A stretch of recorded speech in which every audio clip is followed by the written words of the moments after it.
지난주 말씀에 이어서 같이 이렇게 두 번째 계명에 대해서 좀 나누겠는데, 여러분들 우리가 하나님의 말씀을 절대적인 진리로 믿느냐 안 믿느냐, 이게 굉장한 중요한 차이점이 있다는 것을 우리가 볼 수 있습니다. 그래서 우리가 하나님의 말씀을 절대적인 진리, 흔들리지 않는 하나님의 말씀으로 이해한다면 우리가 성경을 통해서 우리 인생의 놀라운 여러 가지 법칙들을 알게 될 거예요.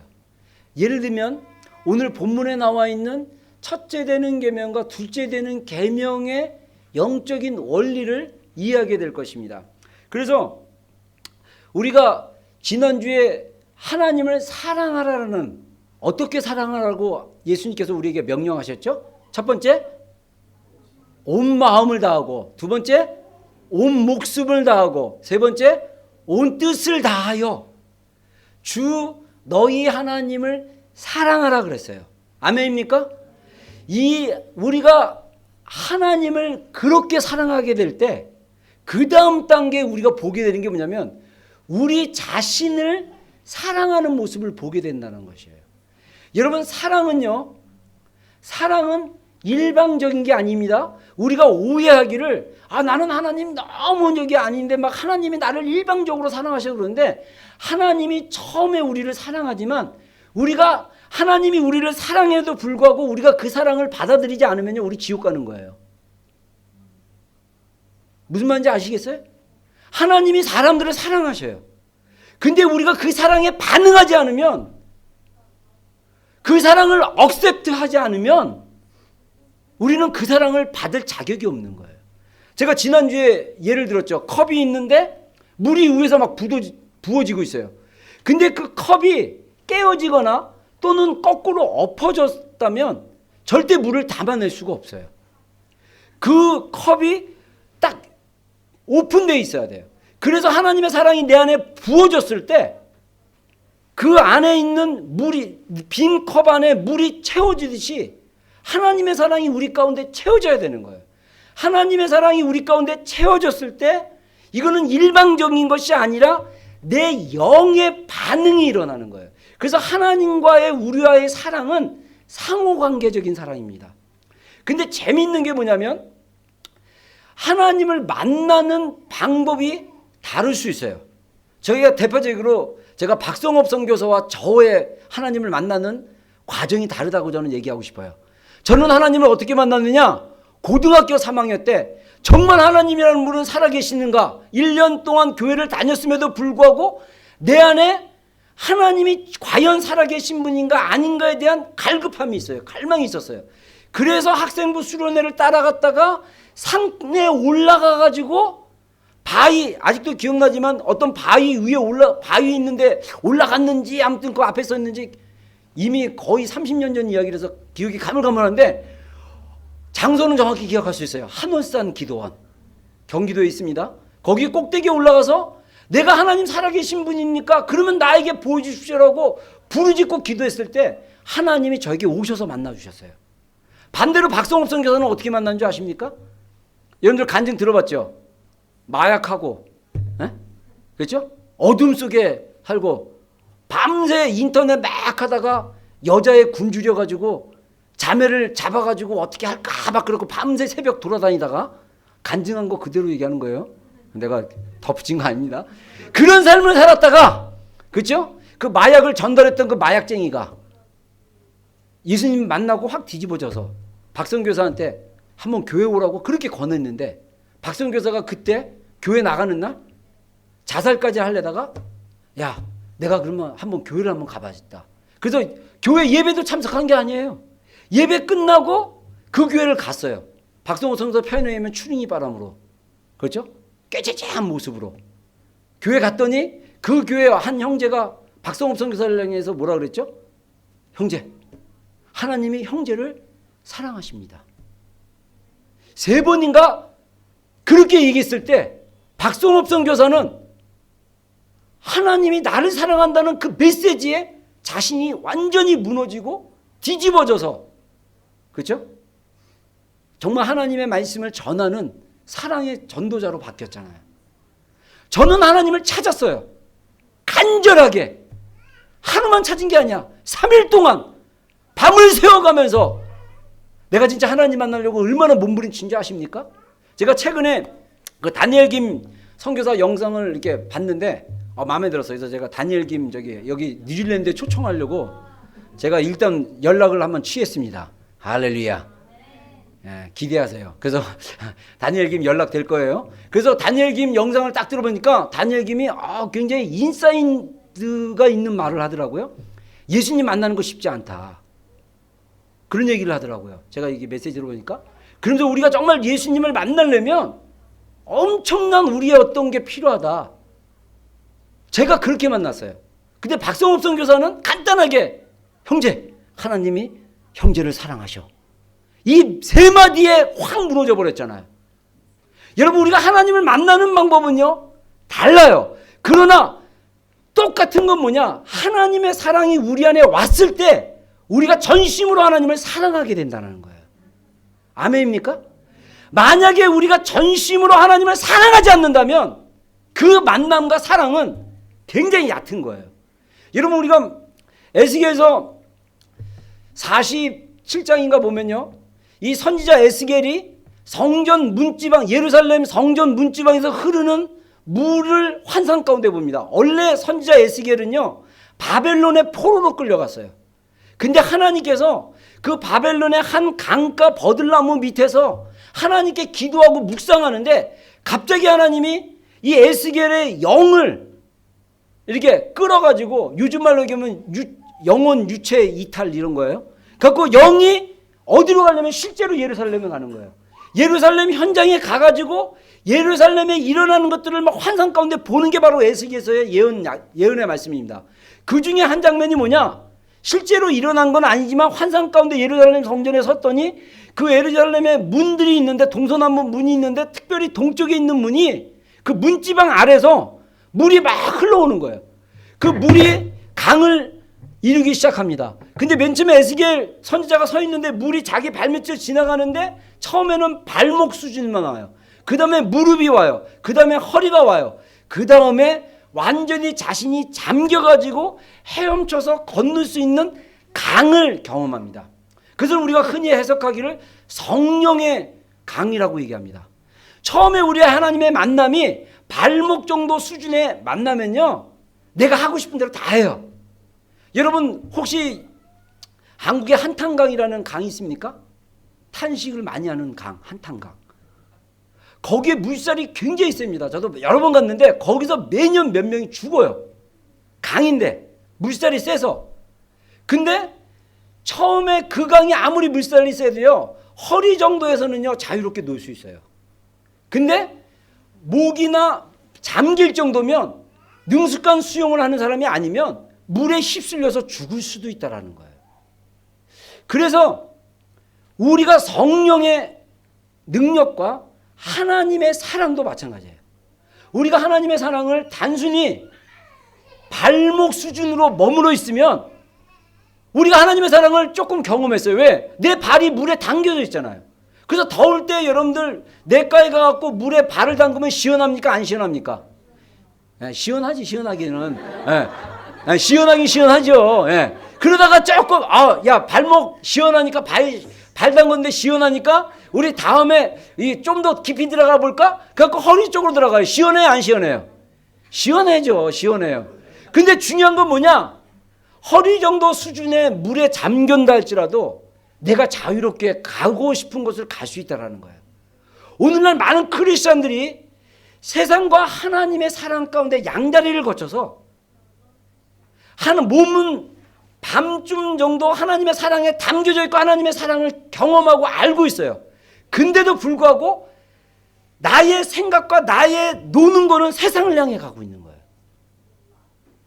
여러분, 우리가 하나님을 온전하게 사랑한다는 것은요, 나의 온몸이 하나님 사랑 가운데 잠겨 있는 거예요. 그래서 그 강한 물살에 내가 몸을 맡기고 그 흐름 속에 흘러가는 거예요. 그게 성경이 말하고 있는 하나님을 온전하게 사랑했을 때 나타나는 반응입니다. 여러분, 그 강력한 하나님의 사랑이 그 사람을 잠겼을 때 어떤 일이 벌어진지 아십니까? 우리 자신을 먼저 사랑하는 일이 벌어집니다. 우리 자신을 먼저 사랑하는 일이 벌어져요. 여러분, 우리가 예수님께서 둘째 계명을 말씀하셨어요. 두 번째 계명. 두 계명은 이것이니 너희가 네 자신을 사랑한 것 같이 내 이웃을 사랑하라.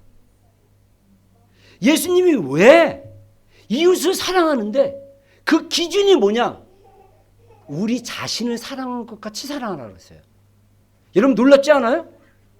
그러면 우리가 이웃을 사랑하지 못한 사람들은 대부분 어떤 사람들입니까? 자기 자신을 잘 사랑하지 못한 사람들이에요. 그래서 내가 이웃을 사랑하는 그 수준은 내가 내 자신을 사랑하는 그 수준과 동일하다는 사실입니다. 여러분 우리 공동체가 제가 볼 때는 아직 우리 서로 간의 공동체 안에 사랑이 부족해요. 이유가 뭐냐? 우리 스스로가 우리 자신을 하나님을 온 마음을 다해 사랑하는 것 같이 사랑하지 않았기 때문이에요. 그래서 우리 자신에 대한 사랑이 부족해.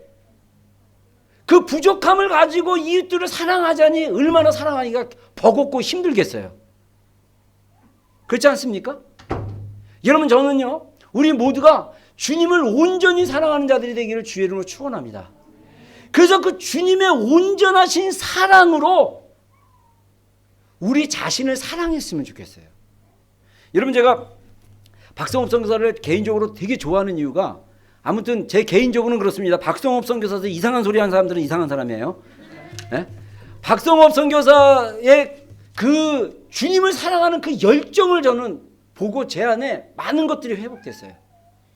그리고 박성업 선교사랑 이렇게 교제해 보면요, 주님을 나보다는 조금 더 사랑하는 것 같아. 왜 그러냐면 복음을 알지 못하는 자들에 대한 열정이 대단해요.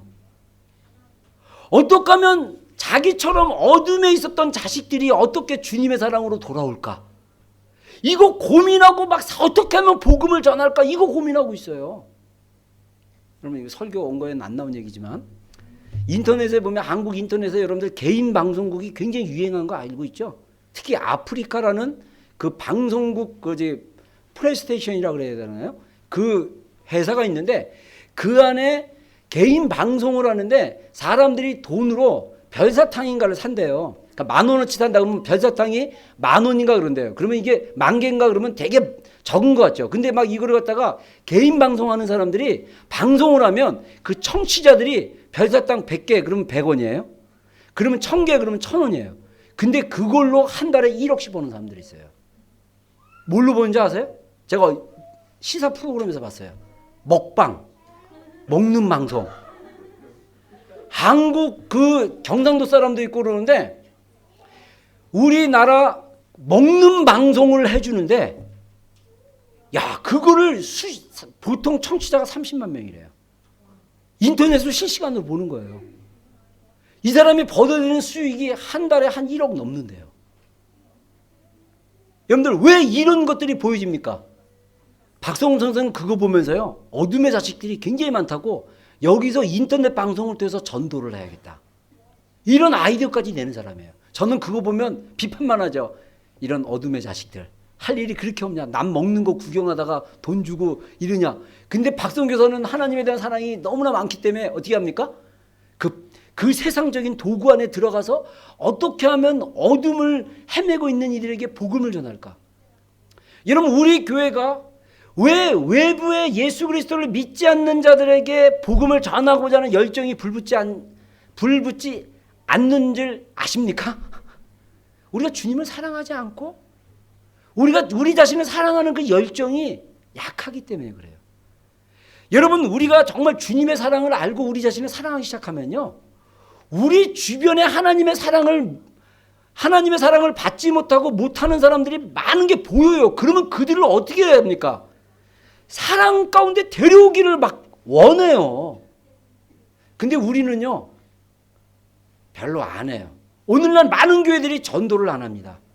오늘날 많은 성도들이 자기 주변에 하나님의 사랑에 목말라 있는 사람들이 너무나 많음에도 불구하고 그 이웃을 나의 몸같이 사랑하지 않기 때문에 둘째 계명에 실패하고 있다고 생각해요.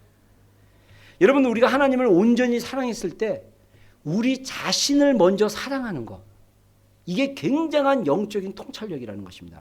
여기서 우리 자신을 사랑하되, 여러분, 사랑에는요 종류가 달라요. 연예인들이 자기 자신을 엄청 사랑한다는 사실 아세요? 그래서 연예인들이 자기를 너무나 사랑하기 때문에 인기에 따라 자기의 존재감이 올라가거나 낮아져요. 남들이 나를 좋아하면 자기를 너무 사랑해. 와, 교만해지기까지 해요. 근데 남들이 자기를 싫어하면, 인기가 떨어지면 자신을 비참한 존재로 생각해요. 그래서 극단적인 행동까지 하잖아요. 그런 자기애적인 사랑은요, 변질된 사랑입니다. 이거는 진짜 사랑이 아니에요. 그거는 자기를 진짜로 사랑하는 게 아니에요. 진짜 자기를 사랑하는 방법은, 유일한 방법은 뭐냐면 하나님의 사랑으로 나를 사랑하는 거예요. 우리가 그걸 경험해야 돼요. 우리가 하나님의 사랑으로 나 자신을 사랑하기 시작한다면 어떤 일들이 일어난지 아십니까? 내 자신의 내면의 자아가 바뀌어요. 변화가 일어납니다. 이 변화는요, 체인지가 아니에요. 트랜스포메이션이에요. 근데 너무나 감사해요. 이 트랜스포메이션이라는 말을 설명할 수 있는 영화가 있잖아요. 트랜스포머. 여러분, 트랜스포머라는 영화 보세요. 트럭이 쫙 가다가 갑자기 딱 싸우려고 그러면 갑자기 쫙 바퀴가 펴지고 손이 쫙 나오고, 그 뭡니까 그 이름, 트럭 이름, 오티버스, 옥티퍼스 뭐 이런 걸로 막 이게 변하잖아요. 트럭이었다가 갑자기 엄청난 로봇으로 바뀌잖아요. 그게 트랜스포메이션이에요. 그래서 성경적으로 로마서 12장 1절 2절에 그러므로 형제들아 내가 하나님의 모든 자비하심으로 너희를 권하노니 너희 몸을 하나님이 기뻐하시는 거룩한 산제사로 드리라. 그러면서 너희가 이 세대를 본받지 말고 마음의 변화를 받아 하나님의 선하시고 온전하시고 기뻐하신 뜻이 무엇인지 분별하도록 하라. 그래서 2절에 말하기를 마음의 변화를 받아 할 때 그 변화가 트랜스포메이션이에요. 그 변화는요, 헬라어에 나와 있는 그 변화라는 그 단어가 어느 용어에 쓰여졌냐면, 여러분들 나비 알죠? 나비, 아름다운 나비. 이 나비가 되기 전에 어떤 모습으로 됩니까?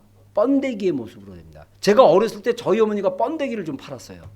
그래가지고 제가 번데기를 많이 이렇게, 그 번데기 주머니 이렇게 만드는 거 있어요. 그거 신문지로 맨날 만들고, 그 다음에 남는 번데기 맨날 저녁으로 먹고 막.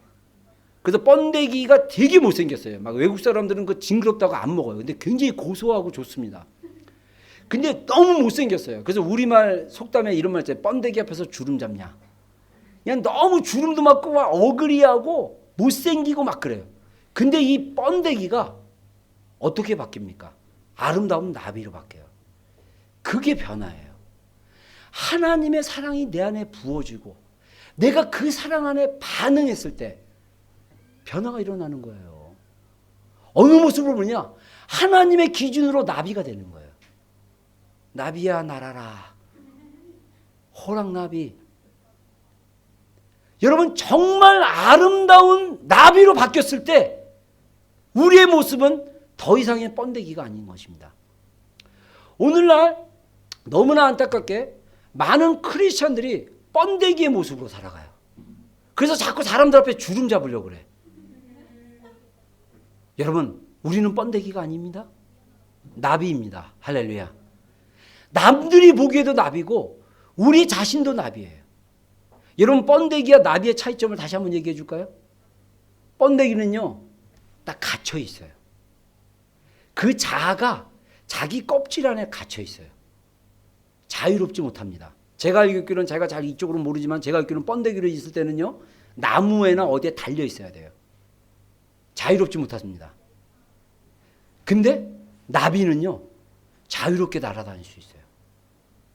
좋은 곳을 찾아다녀요. 여러분, 나비가 똥을 보고 야 맛있겠다 그러면서 달아나는 거 봤어요? 나비가 꽃을 따라갑니다. 여러분, 오늘날 우리 자신을 하나님의 사랑으로 너무나 사랑하지 못한 크리스찬들이 번데기의 모습으로 갇혀 있어요. 그리고 똥인지 꽃인지 구분이 안 돼. 그래서 아무나 막 찔러가. 아무나 막 잡으려고 그래. 절대 그렇게 살지 마세요. 여러분, 영적인 원리입니다. 우리가 하나님을 온전히 사랑했을 때 하나님의 사랑이 우리 가운데 부어지고요. 그 다음에 우리 안에 영적인 획기적인 변화가 일어나서 우리가 주님의 모습으로 우리 자신을 사랑하기 시작했을 때 우리가 이웃들을 사랑하기 시작하는 거예요. 여러분, 물론 우리 안에 온전한 변화가 일어나지 않아도 괜찮아요. 여러분, 항상 하나님의 말씀에 있을 때 순종과 믿음은 닭과 계란과의 비슷한 관계입니다. 사실은 여러분들 우리가 이게 먼저냐 이게 먼저냐 이렇게 고민할 때 닭이 먼저냐 알이 먼저냐 이렇게 고민하잖아요. 근데 성경적인 답은 정확한 거 아시죠? 성경적인 기준으로 봤을 때 닭이 먼저입니까? 알이 먼저입니까? 닭이 먼저죠. 하나님의 창조하심이 먼저예요. 여러분, 되게 단순해요. 여러분들, 사람들이 닭이 먼저냐 알이 먼저냐 그러면 닭이 먼저 이렇게 대답하면 돼요. 여러분, 우리가 성경을 절대적인 진리로 믿기 시작한다면 성경 안에 모든 것들이 크리워해지는 원리와 영적인 해석들이 있다니까요. 여러분, 우리가 그래서 이 성경적인 기준으로 봐야 된다는 것입니다. 여러분, 믿음과 순종 마찬가지예요.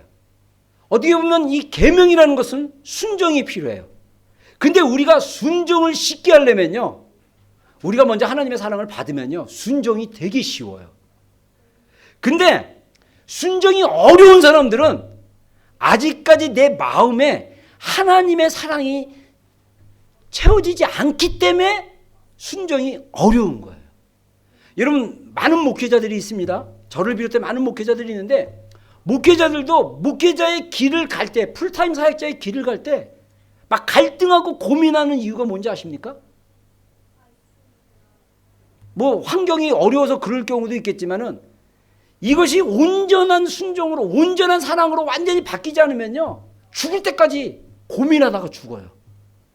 여러분, 가장 빠른 길이 뭡니까? 하나님의 사랑이 온전하게 내 안에 부어주는 거예요. 그러면요, 여러분 안에 일어나는 그 순종할 건가 말 건가에 대한 많은 갈등이 다 해결돼. 기쁨으로 순종해. 기쁨으로. 뭐 하라 그래도 고민할 거 없어. 예, 주님 감사합니다. 할렐루야. 막 이러고. 어디 가라 그러면 예, 주님 감사합니다. 할렐루야. 이렇게 갈 수 있는 거예요. 근데 이게 안 채워지면 내가 꼭 가야 되나? 내가 이거 꼭 해야 되나? 나 아니면 할 사람이 없나? 안 해도 할 사람이 있어. 근데 주님은 그 순종을 통해서 주님과 우리와의 사랑의 관계를 맺어가기를 원하시는 거예요. 여러분, 맨 처음에 그 사랑이 채워지지 않으면 하나님을 온전히 사랑하는 거 되게 힘들어요. 근데 채워지지 않는다 할지라도 중요한 것은 순종했을 때 또 채워져. 할렐루야. 그래서 우리에게 뭐가 필요하냐? 순종이 필요한 거예요. 내가 내 자신을 하나님의 온전한 사랑으로 아직 사랑 못해. 근데 오늘 말씀에 내 이웃을 내 몸같이 사랑하라 하셨으니까, 그래, 내가 우리의 이웃을 좀 사랑하자, 이런 마음으로 결단하고 순종하기로 결정하고 사랑하기 시작하다 보면 하나님이 내 안에 그 순종함을 통해서 하나님의 사랑을 부어주는 거예요. 그러면서 하나님의 사랑이 내 안에 채워지는 것입니다. 여러분, 그래서 우리가 하나님의 사랑을 온전하게 경험하지 못한다 할지라도 하나님의 말씀이라면 그 말씀을 순종하는 훈련이 필요합니다. 무조건 힘들지만 따르고 순종했을 때 또 하나님이 나에게 부어주시는 사랑과 은혜가 있다는 거예요. 이런 상호적인 관계가 바로 믿음과 순종의 관계와 연관되어 있습니다. 여러분, 그러면 누가 우리의 이웃입니까? 이것도 굉장히 중요한 질문이에요. 마태복음을 중심으로 봤을 때 마태복음과 누가복음 이 두 성경으로 봤을 때 예수님께서 두 종류의 이웃에 대해서 말씀하시고 있어요. 첫 번째 마태복음 25장에 먼저 누가복음 10장으로 가겠습니다. 누가복음 10장에 보면 그 오늘 본문과 동일한 본문이 나와요. 그래서 어떤 율법사가 이 질문을 하고 누가복음에서는 이 질문했던 율법사가 나중에 한 가지 질문을 더 해요. 누가복음 10장에 의하면 뭐라고 질문하면 누가 그러면 우리의 이웃입니까? 이렇게 질문을 해요. 그러니까 예수님이 비유로 말씀하십니다. 어떤 사람이 예루살렘에서 여리고로 내려가다가 사마리아인가 여리고로 내려가다가 강도를 만난다. 그 사람이 강도를 만나가지고 죽게 되었다. 근데 제사장 한 명이 그 길로 내려가다가 강도 맞아가지고 부상이 입은 사람이 있는데 그 제사장이 그 사람을 돌보지 않고 빨리 갔다. 그 다음에 레위 사람이 지나가다가 봤는데 그 사람도 빨리 갔다. 아마 예수님은 그렇게 얘기하지 않지만 제가 묵상해 봤을 때 아마 이들은 제사장이고 레위인이니까 제사 드리냐고 바빠가지고 아니면 제사를 24시간 막 드리고 막 그러니까 밤에 근무했다가 이제 근무 끝나고 집에 들어가는 길에서 굉장히 피곤해가지고 남이 보이지 않고 빨리 집에 가고 싶어서 지나쳤는지 모르겠어요. 강도 맞은 사람을 제사장과 레위인이 돌보지 않았어요. 근데 사마리아인이 가다가 그 사람을 보니까 그 사람을 나귀에 태워가지고 여관에 내려가고 다 치료해 줍니다. 기름 바르고. 그리고 여관 주인에게 돈까지 줘요. 그러면서 내가 볼일을 보고 올 때까지 이 사람을 좀 의사다 데려가지고 의사 오라 그래가지고 치유해 주면 돈이 더 들면 내가 갔다 와서 돈을 더 주겠다. 그러면서 여관집 주인에게 부탁하고 내려가요. 그러면서 예수님이 그런 질문을 다시 합니다. 그 율법사에게. 네가 생각했을 때 누가 이 강도 만난 사람의 이웃이 되겠느냐. 그러자 율법사가 뭐라고 얘기합니까? 사마리아인입니다. 너도 이와 같이 행하라 라고 얘기합니다. 다시 말해서 우리의 이웃은 뭐냐? 힘들고 어려운 당하고 있는 사람. 그들이 우리의 이웃이 될 수 있어요.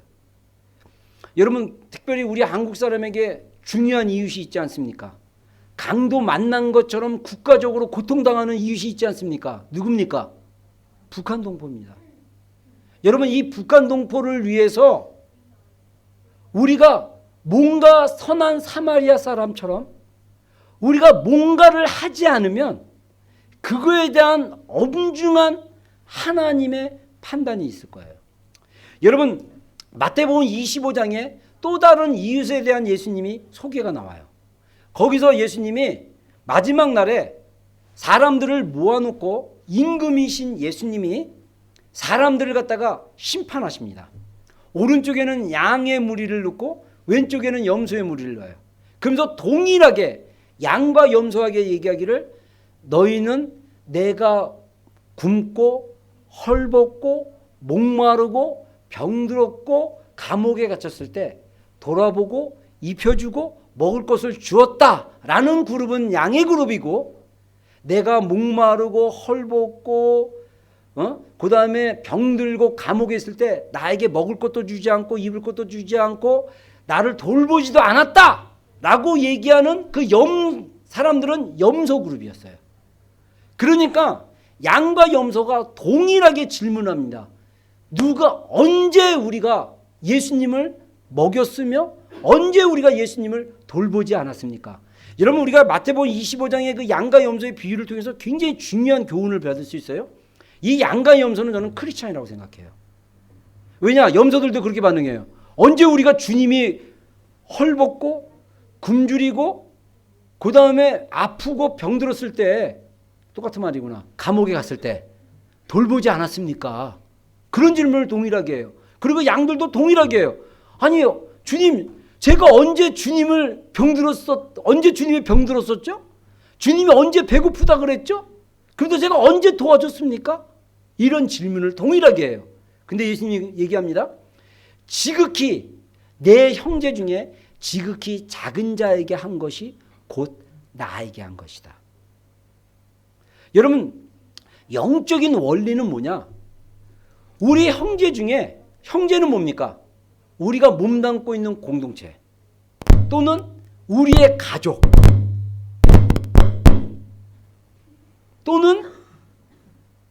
또는 우리와의 관계 안에 있는 하나님의 사람들, 그들 가운데 누가 병들었고 누가 고통당하고 누가 힘들었고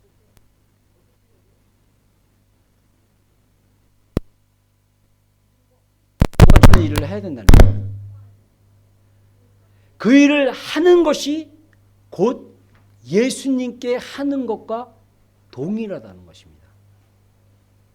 여러분, 이거는요 굉장한 영적인 비유를 예수님이 하신 거예요. 여러분, 제가 여러분들의 어떤 여러 이렇게 신앙인들, 지금 다 살아계신 분인데 뭐 김진홍 목사님이라는 분이나 또는 원종수 권사님이라는 분이나 이런 분들의 자기가 경험했던 예수님을 만났던 이야기들을 보면요, 진짜 지극히 자근자기한 것이 곧 예수님에게 한 것이라는 간증들을 들을 수 있어요. 예를 들면 김진홍 목사님이라는 분이 지금 나이가 거의 70 되시는 분인데, 그분이 서울에 있는 한양대학교 옆에 못 사는 판자촌 안에 가고 전도사 시절에 그 가난한 사람들 가운데 복음을 전한다 그래갖고 교회를 개척해서 했어요. 근데 어느 자기가 전도사 시절에 다들 이렇게 일하러 갔는데 마을을 돌아다니다 보니까 어떤 집에 문이 닫혀 있는데 신발은 나란히 4개인가 5개가 쫙 있고 문은 닫혀 있는데 밖은 날씨가 좋은데 아이들이 안 나와 있어요. 그래서 문을 열고 그 집에 들어갔더니 아이 4명인가 5명이 형제자매들이 배고파가지고 한 4일을 굶었대요. 4일을 굶어갖고 쫙 누워있더래요.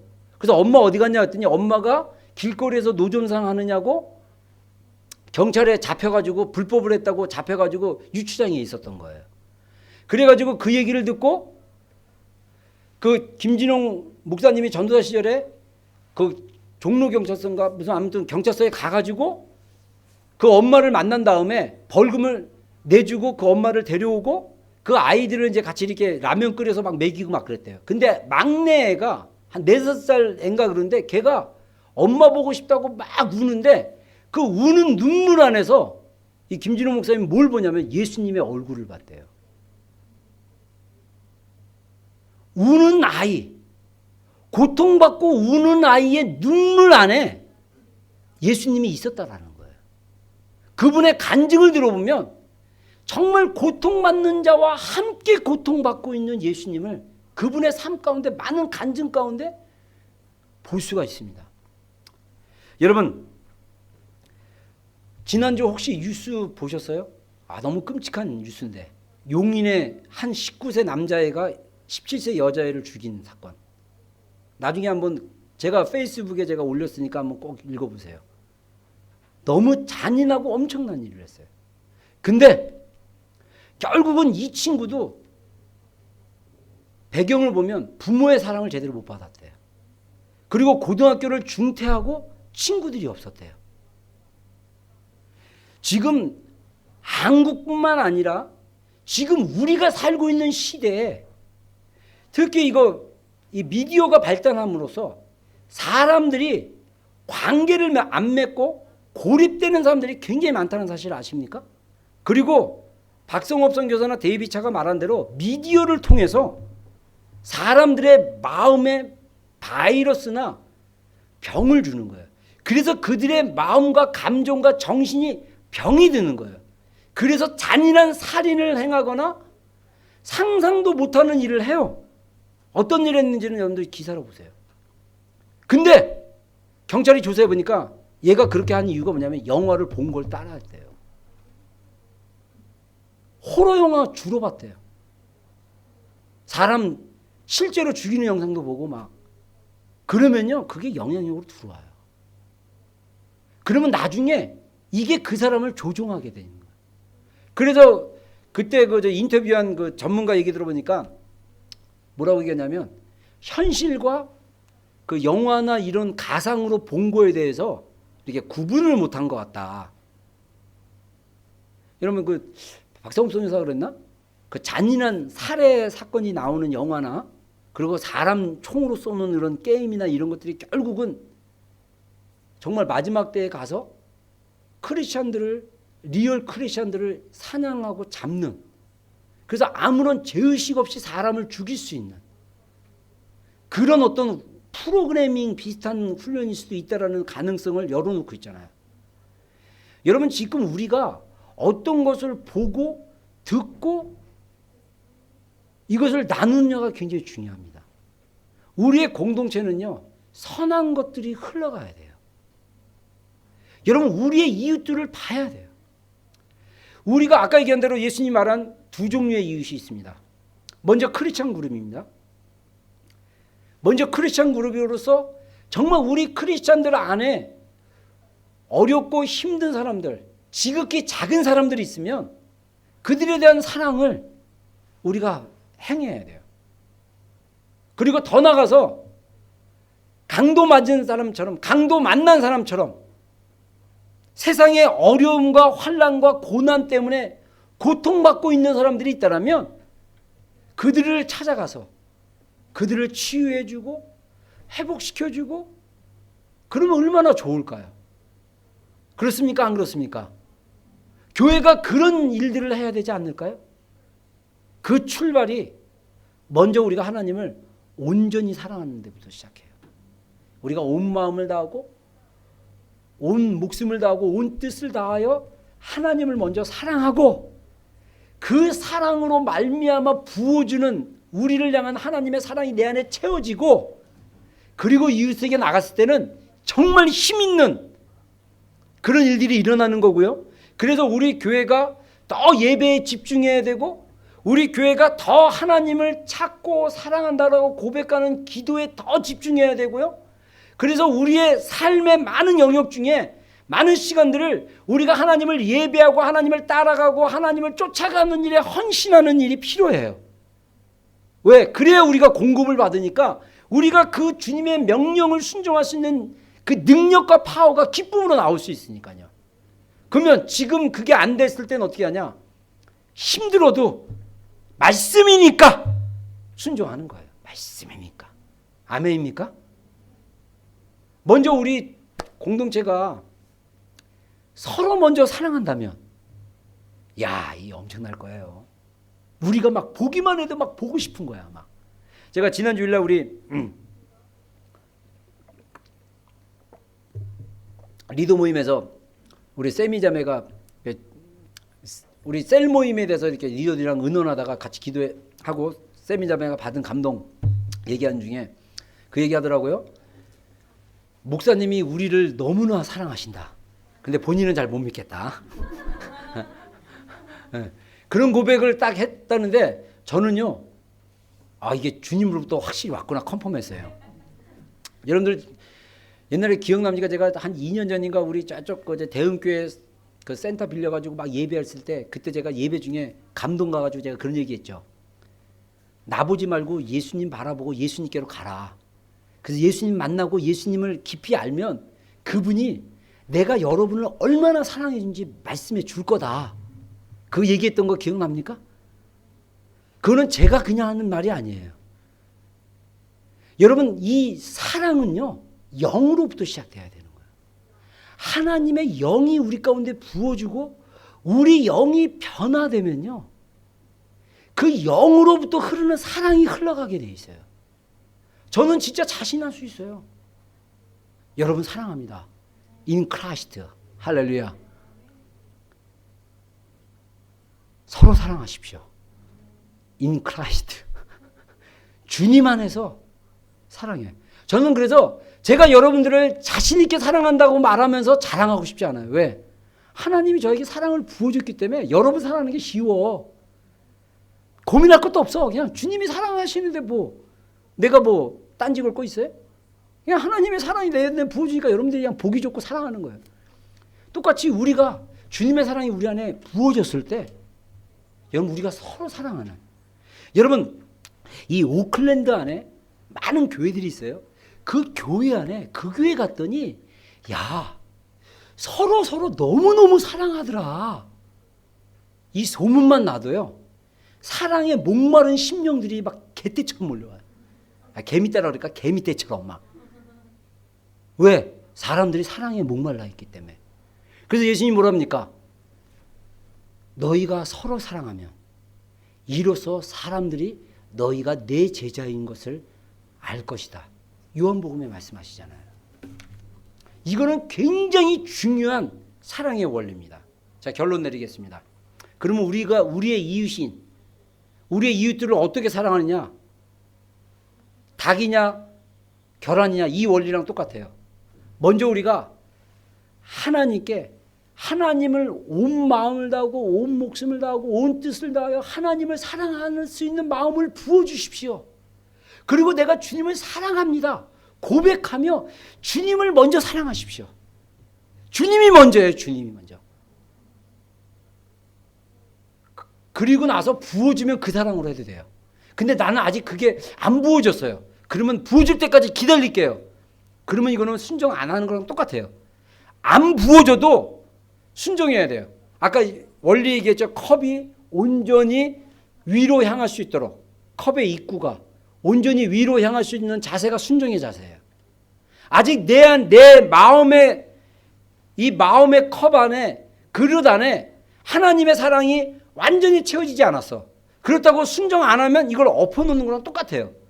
우리가 이거를 딱 똑바로 세워가지고 내 안에 하나님의 사랑이 그냥 밑바닥처럼 조금 있지만 그래도 불구하고 하나님을 사랑하라고 그랬고 내 자신을 사랑하라고 그랬고 그 다음에 이웃을 사랑하라고 그랬으니까 내가 이 세 것들을 정말 사랑하려고 노력해야겠다.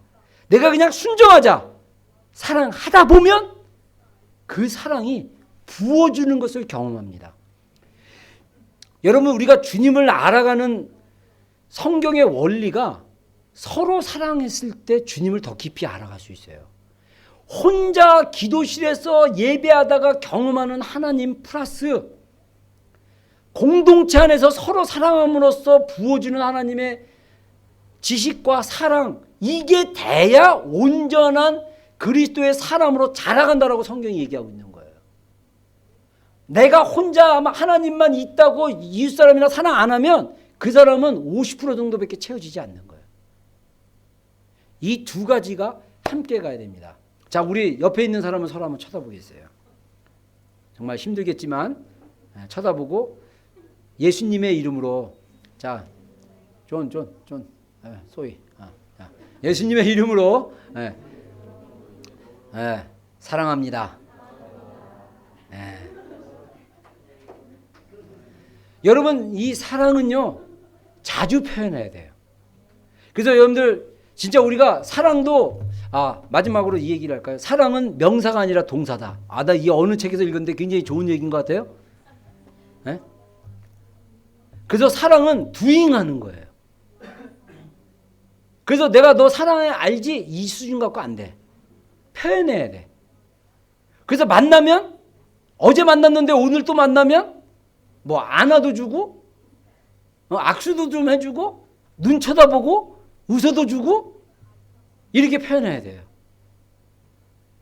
그렇게 할 때 서로의 사랑이 이게 흘러가요. 오늘 이따가 존이랑 메리가 한 몇 주 만에 왔는데 우리 모두가 이 뜨거운 사랑의 눈으로 환영해 주셨으면 감사하겠습니다. 아멘입니까? 네.